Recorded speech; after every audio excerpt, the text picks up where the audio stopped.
Gagawa tayo ng bibingka girls. So, binabad ko na ito overnight and then hinugasan ko na ng mabuti dahil ibe-blender natin. Wala tayong panggiling dito, girl. Oo. So, be-blender na lang natin. And then, nag-add ako ng 3 cups of water sa rice para hindi naman siya masyadong malapot. Then, blend natin to in a high speed.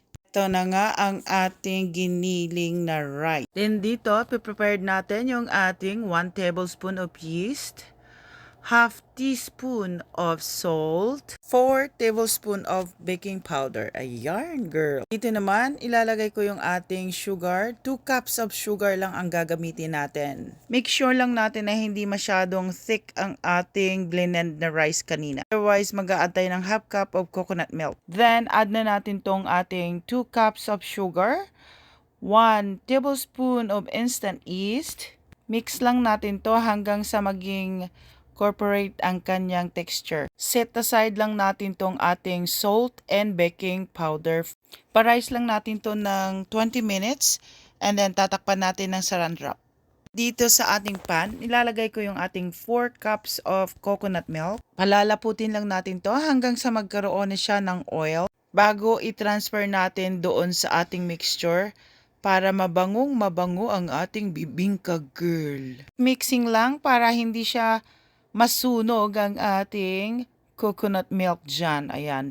So, nakikita nyo, nagkakaroon na siya ng oily-oily yung ating coconut milk. So, that means it's ready na, girl. Turn off na natin tong ating heat and then let it cool down for at least few minutes bago natin ilalagay sa ating mixture. Ito na yung ating giniling kaninang pinarest ng 20 minutes. And then, i-add ko na yung ating 4 tablespoon of baking powder and half teaspoon of salt. Mix lang natin to and then papares ulit natin in few minutes. I-add na natin yung ating coconut milk na pinalapot natin kanina. Tatakpan muna natin to. Dito naman, pre-prepared na natin tong ating dahon. So, ito toast muna natin to sa apoy para hindi siya mabilis mapunit ang ating banana leaf, girl. Ang bango-bango na nga dito sa ating bahay. Ito na ang ating coconut milk na pinalapot kanina. Mimixan natin dito sa ating giniling, girl. Ang sarap ng ating bibingka at mabangong mabango pag ganyan ang ginawa nyo. Lagay muna natin to, pa-rice natin ng konti. Tayo ay magtutupi-tupi dyan ng dahon.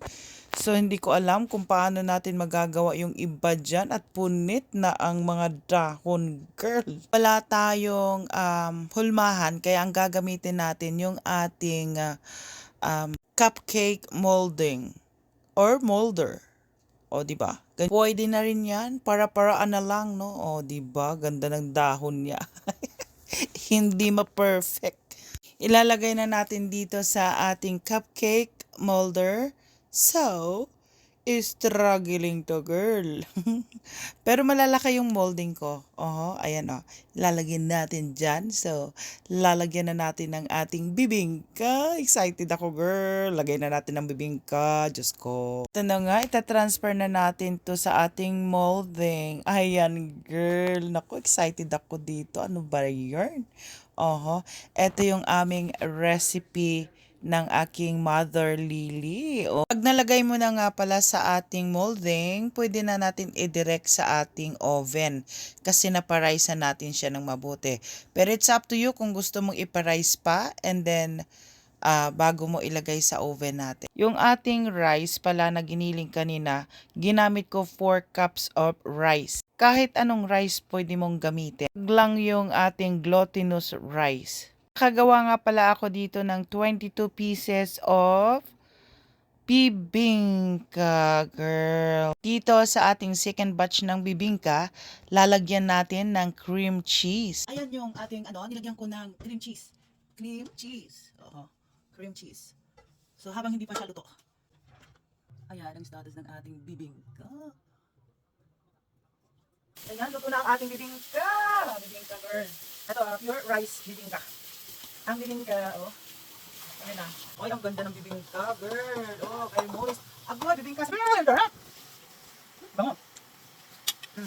Tingnan yung texture niya. Ang ginamit ko nito, ang bigas, yung ating basmati. Para buhaghag ang ginamit ko dito, basmati. Uy, ang sarap, girl. Akoy, ha? Ayun. Ay, sarap! My God! Kung alam nyo na, nagtitinda kami nito ng nanay ko. Ay, ang sarap, girl. Makikita mo sa loob, very moist. Ay, Diyos. Hindi ko parang nakakalimutan yung recipe niya. Hindi ko na eh. Ito yung ating second batch. Nilagyan ko ito ng ating, tawag nito, cream cheese sa loob. May cream cheese at ang ganda oh. So, mayroon siyang cream cheese. Ayan. Oh, probinsya. Probinsya ang ating bibingka. Bibingka na rice bibingka.